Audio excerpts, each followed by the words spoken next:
Gaun putih bernoda merah. Waktu sudah menunjukkan pukul 1 malam, namun entah mengapa mataku enggan terpejam.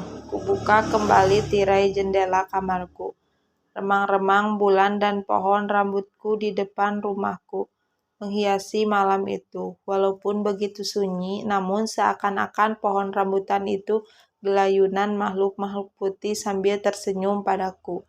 Segera ku tepis bayangan-bayangan itu. Kututup kembali tirai jendelaku. Lalu aku beranjak menuju kamar mandi. Saat itu aku berada di rumah sendiri karena ayah, ibu, dan adikku sedang berada di Jogja. Di rumahku ada nenekku. Mendadak meredup. Seakan-akan saat aku berjalan menuju kamar mandi, di belakangku ada yang terberanjak bagaimana seorang sedang mengamatiku. Betapa kagetnya aku, sesuatu terjatuh dari atas ruang dapur, berwarna putih bersih, beraroma anggur, dan dihiasi gambar hati di bagian bawahnya, seperti gaun putih. Lalu kuambil gaun itu, indah sekali, namun lumayan berat. Di bagian bawah dan di bagian dalam tertulis Siromana, pikirku. Mungkin ini adalah nama dari pemilik gaun ini. Namun aku pikir, dari mana gaun ini jatuh? Lalu kubawa gaun tersebut ke kamarku. Kuamati lagi gaun itu, kutempel-tempelkan ke tubuhku sambil aku berkaca. Betapa indahnya, namun aneh, di bagian tengah gaun itu ada noda berwarna merah. Lalu kucium noda merah itu, berbau anyir dan berbau anggur, pikirku saat itu. Namun ada niatku untuk memiliki gaun itu. Akan kucuci keesokan hari dan kupakai pada acara pesta dansa malam Valentine di Villa Deski minggu depan.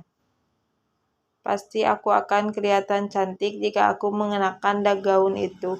Lalu mataku mulai mengantuk dan kusimpan kembali gaun itu ke dalam lemariku dan aku beranjak tidur ke atas kasur di kamarku. Pagi sekali aku sudah terbangun dari tidurku. Perlahan kulangkahkan kakiku menuju ke kamar mandi. Kubasuh mukaku, kutatap wajahku di kaca kamar mandi. Astaga, teriakku, karena kulihat ada bayangan wanita memakai gaun putih di pantulan kaca itu. Segera aku membalikkan tubuh dan melihat ke belakangku. Apa aku salah lihat? Karena tak ada seorang pun di belakangku. Mungkin ini hanya kehayalanku, tetapi rasanya aku kenal gaun yang dipakai wanita itu. Ya, itu gaun yang aku temukan malam tadi. Lalu aku bergegas berlari menuju kamarku. Kubuka lemariku, ternyata gaun itu masih tetap ada di lemari. Lalu kuambil gaun itu dan kuamati kembali. Kulihat noda merah itu semakin banyak, padahal tadi malam noda ini belum selebar ini. Kubawa gaun itu ke kamar mandi dan kucuci. Tapi aneh, air yang bekas cucian gaun itu tak berwarna merah, padahal gaun tersebut bernoda merah. Aku penasaran dengan noda itu. Apa noda merah ini? Pikirku. Kucium dan pejamkan mataku. Saat aku memejamkan mata, sketsa peristiwa seperti terlintas di pikiranku. Entah dari mana, namun itu seperti nyata. Aku seperti melihat sosok gadis Belanda yang amat cantik mengenakan gaun ini dan berdansa. Senyumnya manis sekali. Sepertinya dia berdansa di dalam acara sebuah pesta dansa. Dan di peristiwa itu sepertinya tempatnya berada di rumah ini, di ruang tengah. Lalu segera kubuka mataku. Aku sedikit takut. Lalu segera kujemur baju itu di belakang rumahku. Yap, hari yang kutunggu-tunggu telah tiba. Hari ini adalah hari Valentine dan nanti malam aku akan menghadiri acara pesta dansa di Villa Deski. Aku bingung, apa aku harus mengenakan gaun yang amat indah? Aku takut aku terlalu mencolok pada malam nanti. Tetapi tak apa, memang kepingin sekali mengenakan gaun ini. Waktu sudah menunjukkan pukul 7, segera bersiap-siap berhias diri. Kubedaki wajahku, kusisir rambutku, dan kuambil gaunku di dalam lemari kamarku. Perlahan ku kenakan gaun itu. Wow, great, very beautiful. Aku terlihat cantik sekali. Aku menari-nari bahagia. Aku juga bernyanyi-nyanyi. Aku merasa wanita paling cantik di dunia saat aku mengenakan gaun ini. Tetapi entah mengapa mendadak kepalaku pusing, perutku mual, dan aku tak bisa melihat dengan jelas. Hanya remang-remang, dan aku terjatuh lalu pingsan. Saat aku pingsan, aku seakan masuk ke dalam dimensi lain. Aku berjalan di suatu acara malam pesta dansa, namun aneh seperti tak ada satu orang pun yang mengetahui keberadaanku. Padahal saat itu aku berada di suatu keramaian, dan memang acara itu sepertinya diadakan di rumah baruku ini, oleh orang-orang Belanda. Aku mengikuti seorang wanita yang memakai gaunnya itu persis seperti gaun yang aku kenakan saat ini. Kuikuti gerakannya, dia terlihat sedang berdansa dengan kekasihnya. Lalu dia duduk dan meminum anggur dengan kawan-kawan dan kekasihnya. Tetapi kulihat salah satu temannya melirik dan tersenyum kepada kekasihnya. Ya, temannya itu begitulah aneh tingkahnya. Lalu saat wanita itu hendak meminum anggur dan bersulang, tiba-tiba temannya menyenggol gelas yang dibawa wanita itu dan tertumpah ke gaun wanita itu.